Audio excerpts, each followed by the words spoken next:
Alright, Hockenheimring Short A. Can't see any trouble happening with this track in a race. Boy, watch out. It's going to be trouble, I think. So, setup, iRacing setup. Made quite a few changes. I found there to be way too much understeer on the iRacing setup. So that's one thing tried to get rid of. So ride height not quite as low as it goes, minus 16 on the push rod. There are some curbs here that are a little disruptive. You might want to try minus 15 or minus 14 maybe if you find that it's disrupting the car too much. Brake bias, again, always something that's kind of individual. If you're locking them up, just increase that brake bias. So spring rates is as low as it go or soft as it goes in the front. And on the rear it's one click up from the softest, so 44. Camber, if you're watching the channel, you know I like to play around with that, so there's a fair bit of changing here with the camber. The tires, the right hand tires really don't get a lot of heat on the inside of the tire, so made a few changes there. The toe in is increased a couple of notches here, 1.2. If you find the turn in isn't good enough, you may want to try just to increase that a little bit more. On the rear, the toe in is increased a few clicks as well to 0.4. In the rear, it's a minus 15. Of course, you don't want the rear lower than the front. ARB is 0. That's from the iRacing setup, and really if you want to try bumping that up one, you can, but the back end becomes pretty slick. One thing with this setup is the rear is not as planted as the iRacing setup with its understeer, but it's quite doable. So I would say give this a try after you've tried the iRacing setup and see how much you like that. Compression in the rear, that's all left the same. And then a big change here, iRacing has it as a standard gear stack. I have it as a short. The standard, you will never get near the rev limit on a standard stack, so I've got it in short. And the gearing through the corners I find works really well with the short as well. So that is a big change. So we'll get to the track. Track is 19 degrees, so probably this week it's probably going to be in that 19-25 degree range, 54% usage. So this is actually probably pretty fast track. So yeah, we'll keep that in mind. So go through the turns as usual in slow-mo and then run it out at full speed. Got the wrong lap. Alright, so coming into turn one here, fourth gear course, you want to get on the curb. Gonna brake a little bit between the 50 and the 100 board. Cold tires, you want to brake maybe just a little bit harder, just to get that front end loaded up, get the turn in, and you're really aiming to get over your right hand tire over the curbs here. These sausage curbs, they do bounce the car a little bit, that's why the ride height is up, but it's not too bad. If you mess this up and you get the middle of your car over these curbs, then you are going to be in trouble, and if you cut this corner, you're going to get a slowdown, so watch out for that. So you just want to get those right hand tires over there. I don't like to be on the gas on those curbs as you go over them. It could spin you out, so watch out for that. You can make use of all of this blue. However, if you get over onto the pavement here, I believe it is an X. Even if you get one tire over there, I think it is an X. And then the next big thing is this white line. You have to make sure if you cross this white line to the left of it, or if you are on the green stuff, you've got a tire on there and you cross the white line, at this point it is a painful slowdown, so watch out for that. So yeah, picking up the throttle. So here in real time, it looks like I'm braking maybe just half a car length in front of the end of the red strip here, but in slow-mo it's a little bit earlier. There's a really hard braking section. You can get a tire onto this green stuff. Um, However, I think if you're on the green stuff past the 50 board, I'm not sure what the exact rule is, but if it's somewhere around there, you'll get an X. So just watch out for that. In a race, not a big deal, but in quali, that will obviously ruin your lap. So really hard braking down into second gear, and then it's important to get off the brakes, release the brakes. You know, so you're looking kind of around this blue cone, and then starting to pick up the throttle. You just have to feel this out. Cold tires, obviously, it's going to be not as early, and just cutting that curb as much as you can, getting on to full throttle because this is a full section or full speed section for quite a ways.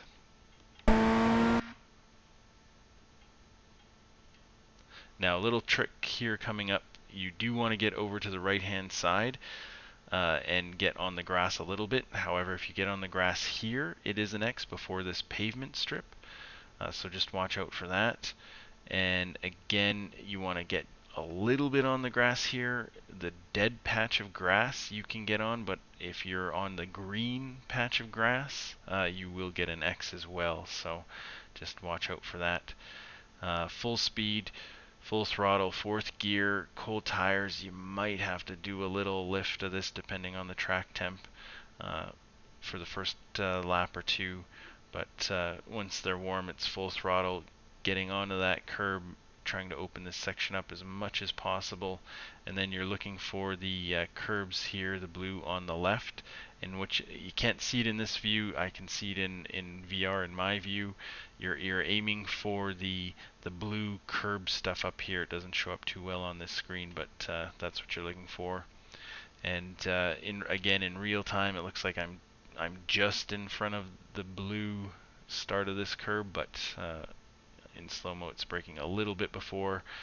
Pretty hard braking zone. I probably could have come in here a little bit hotter than what I did. So yeah, down into second gear. Once I got more laps in, I was braking closer to these second gear, shifting down closer to these pylons. So you can come in here a little hotter. I lost a little time here, I think. And yeah, you were aiming for this blue part, and you want to make use of the track here on the left just to open it up. Picking up the throttle as early as you can. This is another pretty full throttle section. Make sure you don't touch this grass on the left. You're going to have a bad day if you do. And yeah, picking up the throttle.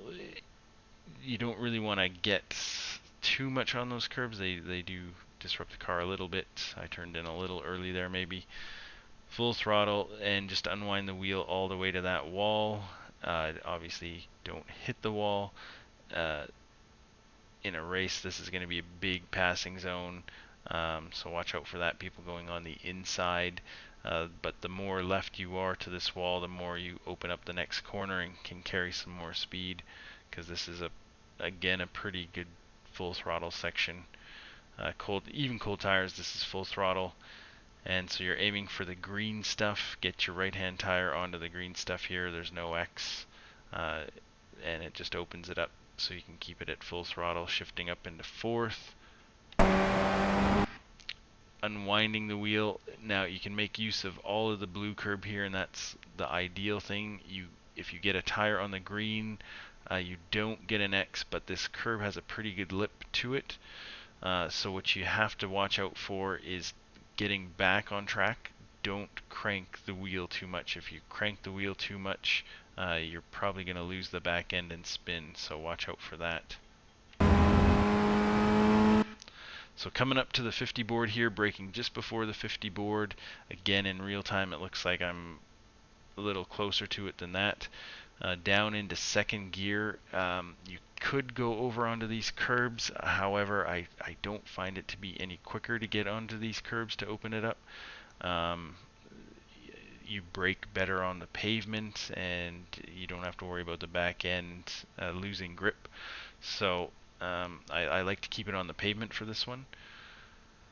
Again, pretty hard braking here, one of the harder ones on the track, down into second, and just getting on that, easing on the throttle, keeping the back end from spinning out. This is a pretty easy corner to spin out for, so watch out for cars in front of you losing it here, because it will probably happen. And just easing on the throttle, unwinding the wheel, making use of all of the blue curb, and again you can get on the green stuff here just to open up the next corner, shifting up into third, and then making use of the green stuff on the left hand side. This curb has a little bit of that ripple to it, that elevation, but it's not going to give you any real trouble there. Just make sure you are on the pavement. If you touch this grass, I do believe it is an X, so make sure you're back on the pavement. And this one's tricky. So you're looking for the blue start of the curb here. This is just a lift. Oh, actually no, yeah, it's a dab of brakes. That's right, dab of brakes there, and just kind of feathering the brake and the throttle. You don't want to run wide into this corner. This is a double apex. If you miss this one, you're screwed for the next one. So you really want to make sure you get this one right. Picking up the throttle, car's gonna unwind the wheel and car's gonna drift out to the left here, and you want to get out to the left as much as possible.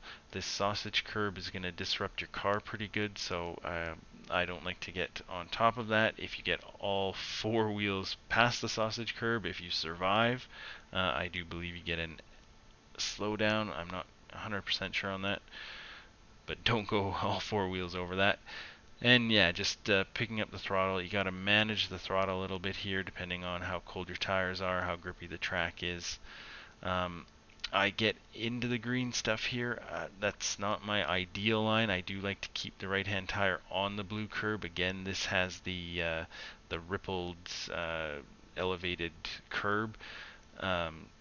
It's not too deadly to lose control of the car, but I don't find it makes you faster getting on it, but it's not the end of the world if you do. And then yeah, just full throttle, and again making use of all the blue and white here. And if you get a tire on the green stuff, not the end of the world either. The gravel, I don't know if you get an X for the gravel, but the gravel is definitely going to slow you down. And then just make sure you're back on track by the time this green stuff ends.